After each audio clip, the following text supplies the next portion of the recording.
नमस्कार, आप देख रहे हैं यूपी क्राइम एक्सप्रेस और मैं हूं आपके साथ मानवी ठाकुर। शुरुआत करते हैं आज की खास खबरों से।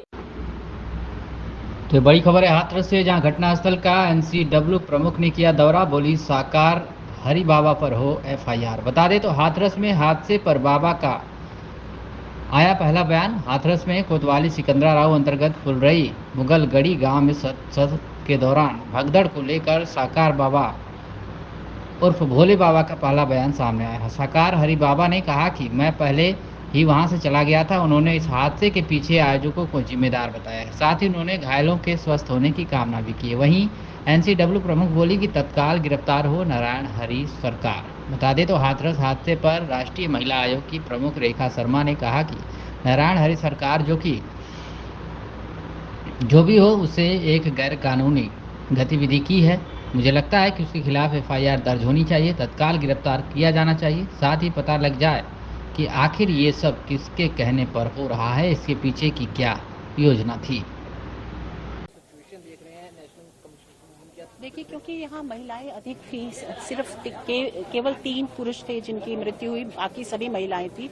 इससे ये पता चलता है कि पूरी भीड़ में केवल महिलाएं थी, जो कहा जाता है कि 2 लाख से ऊपर थी। अभी इसका कोई भी प्रूफ नहीं है, क्योंकि फोटो नहीं खींचने दी जाती थी।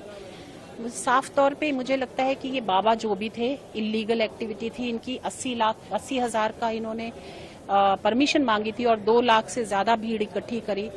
और उस वक्त जब ये सारा कुछ हुआ तो वो बाबा भाग गए। मुझे लगता है इनके अगेंस्ट एफआईआर तो होनी ही चाहिए। इनको तुरंत पकड़ना चाहिए और पता लगाना चाहिए ये किसके कहने पर हो रहा था ये सब कुछ। क्या ये कोई मिली भक्त है या कुछ प्लान था ये, और इतने लोग मरने के बाद वो क्यों भागे, ये क्वेश्चन करने की बात है। उनके अनुयायी जो उसके सेवक थे वो भी भाग गए। और महिलाएं जो इस टाइम ट्रॉमा में हैं उनको भी काउंसिल करने की जरूरत है। एनसीडब्ल्यू के एक्शन लेने मैं यही एक्शन टेकन रिपोर्ट ही लेने आई हूँ। मैं मिली हूँ डीसी से, एसपी से।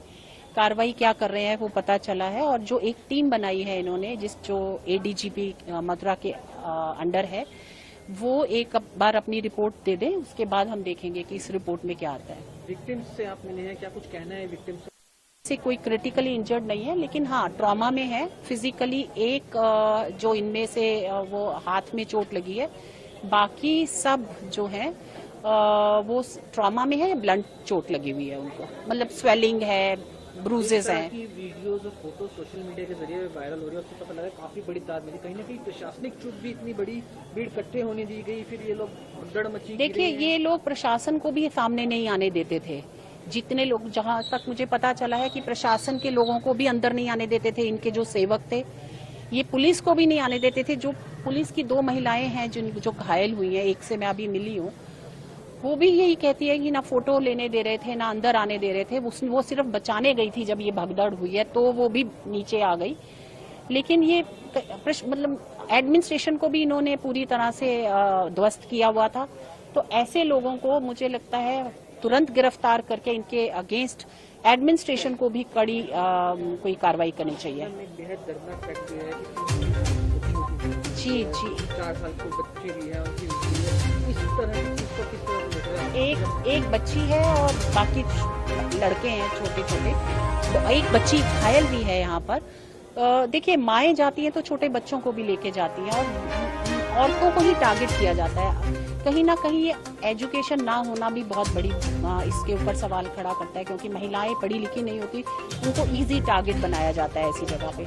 और घर वाले भी, जहां धर्म का नाम होता है, आप आंख बंद करके भेज देते हैं उनको। तो ये सारी चीजें एजुकेशन पे और काउंसलिंग पे वो होता है। हमें महिलाओं को काउंसिल करना चाहिए कि ऐसे बाबाओं के पीछे ना जाओ। देखिए, मैं रिपोर्ट मंगाती हूँ, अगर इसमें कोई ढील बरती गई हुई वो तो हम देखेंगे। लेकिन अभी तक तो एडमिनिस्ट्रेशन ने जो घायल हैं उनकी ठीक से ध्यान रखा जा रहा है।